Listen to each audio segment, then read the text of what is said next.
नमस्कार, मी Poonam news अनकटच्या Pune connect या बातमीपत्रात तुमचं मनपूर्वक स्वागत करते। पाहूयात पुण्यातील काही महत्त्वाच्या घडामोडी। पुण्यातील पहिलीच आणि महत्त्वाची घडामोड म्हणजे महाराष्ट्र बोर्डाचा 12वीचा निकाल कधी जाहीर होणार याकडे विद्यार्थी आणि पालकांचे लक्ष लागलेलं असताना आज 11 वाजता महाराष्ट्र राज्य माध्यमिक आणि उच्च माध्यमिक शिक्षण मंडळाची पत्रकार परिषद घेत महाराष्ट्र राज्य माध्यमिक आणि उच्च माध्यमिक शिक्षण मंडळाचे अध्यक्ष शरद गोसावी यांनी निकाल जाहीर केलाय। तर महाराष्ट्राचा 12वीचा निकाल 91.88% इतका लागलाय। यात पुणे विभागाचा निकाल 91.32% लागलाय। मात्र निकालाचा टक्का यावेळी 1.49% कमी झाल्यानं 12वीचा आता नवीन अभ्यासक्रम येणार अशी माहिती यावेळी शरद गोसावी यांनी दिली आहे। कारण या परीक्षेमध्ये गैरप्रकार रोखण्यासाठी योग्य उपाययोजना करण्यात आल्या होत्या, मात्र तरी देखील 124 केंद्रांवर गैरप्रकार झालेत। त्याची तपासणी त्रुटी आढळल्यास ते परीक्षा केंद्र कायमस्वरूपी बंद करणार असल्याची माहिती शरद गोसावी यांनी दिली आहे। पुणे नागपूर महामार्गावरील हजारो दैनंदिन रेल्वे प्रवाशांना मोठा दिलासा देणाऱ्या या विकासात बहुप्रतीक्षित वंदे भारत एक्सप्रेस लवकरच सुरू होऊ शकते। केंद्रीय रेल्वे मंत्री अश्विनी वैष्णव यांनी अलीकडेच या जास्त प्रवास करणारे कॉरिडॉरवर हायस्पीड ट्रेन सेवा सुरू करण्याची शक्यता सुचवली आहे। तर 2 दिवसांपूर्वी झालेल्या हडपसर जोधपूर एक्सप्रेस आणि MGR चेन्नई सेंट्रल भगत की कोठी एक्सप्रेस या 2 नवीन रेल्वे सेवांच्या उद्घाटनादरम्यान मंत्र्यांनी हे वक्तव्य केलंय। भाजप प्रदेशाध्यक्ष आणि महसूल मंत्री चंद्रशेखर बावनकुळे यांनी पुणे भाजप पदाधिकाऱ्यांच्या बैठकीला संबोधित करत म्हटलंय की काँग्रेसला फोडा आणि रिकामी करा असे आदेश भाजपचे प्रदेशाध्यक्ष चंद्रशेखर बावनकुळे यांनी दिलेत। तर पुढच्या काळात पक्षाचं संघटन अधिक मजबूत करून केंद्र आणि राज्य सरकारच्या योजना सामान्य माणसापर्यंत पोहोचवाव्यात आणि पुणे जिल्ह्याला मजबूत जिल्हा म्हणून पुढे घेऊन जाऊ।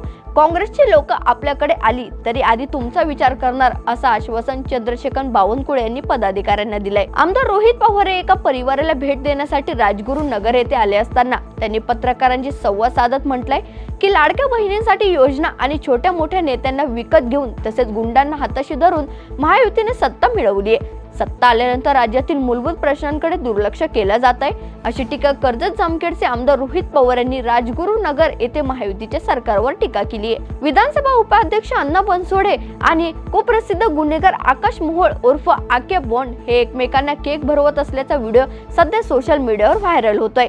आके बॉन्ड याच्यावर एकूण 16 गंभीर गुन्हे दाखल आहेत आणि शेजारीच असलेला आमदार पुत्र सिद्धार्थ देखील दोघांकडे बघून हसत होता। याबाबतची कल्पना आमदार पुत्र सिद्धार्थ बनसोडे याला असल्याचं बोललं जातंय।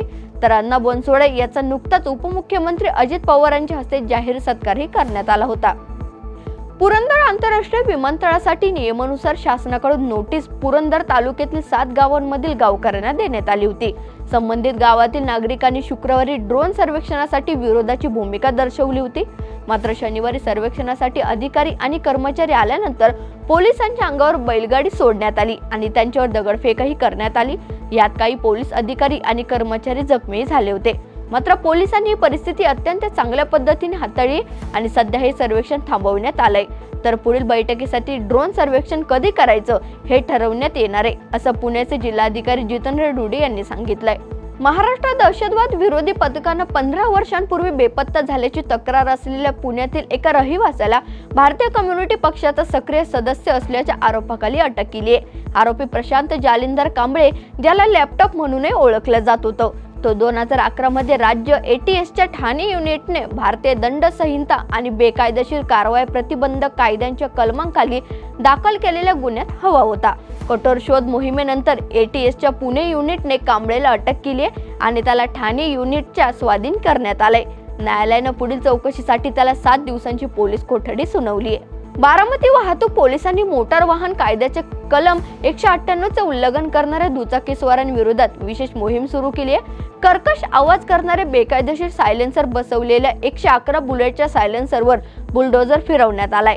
तर बारामती शहरातील अनेक भागांमध्ये या कर्कश सायलेन्सरमुळे ध्वनी प्रदूषणात लक्षणीय वाढ झाल्यानं ही विशेष मोहीम हाती घेण्यात आली आहे। पुण्यातील पौंड येथे मध्यवर्ती ठिकाणी असलेल्या नागेश्वर मंदिरात असलेल्या अन्नपूर्णा देवीच्या मूर्तीची एका युवकाने विटंबना केल्याची घटना समोर आल्यानं ही घटना CCTV मध्ये कैद झाली आहे। या घटनेनं गावामध्ये सध्या संतापाची लाट पसरली आहे। तर अन्नपूर्णा देवीच्या मूर्तीची विटंबना केल्याच्या प्रकरणी शिवाजी वाघवले यांनी पौंड येथील पोलीस स्टेशनला फिर्याद दाखल केली आहे, तर मुस्लिम युवकासह त्याच्या वडिलांवरही गुन्हा दाखल करण्यात आलाय. कात्रज कडून नवले पुलाकडे जाणाऱ्या रस्त्यावर भीषण अपघात झाल्याची घटना काल घडली आहे. दुचाकीला टेम्पोने दिलेल्या धडकेत दुचाकीस्वार महिलेचा उपचारादरम्यान मृत्यू झालाय, तर दुसरी महिला गंभीर जखमी झाली आहे. लहुबाई अश्रुबा वाघमारे असं अपघातात प्राण गमावलेल्या महिलेचं नाव आहे, तर दुचाकी चालवलेल्या प्रियंका राऊत या गंभीर जखमी झाल्यात. त्यांच्या पायाला फ्रॅक्चर झालाय.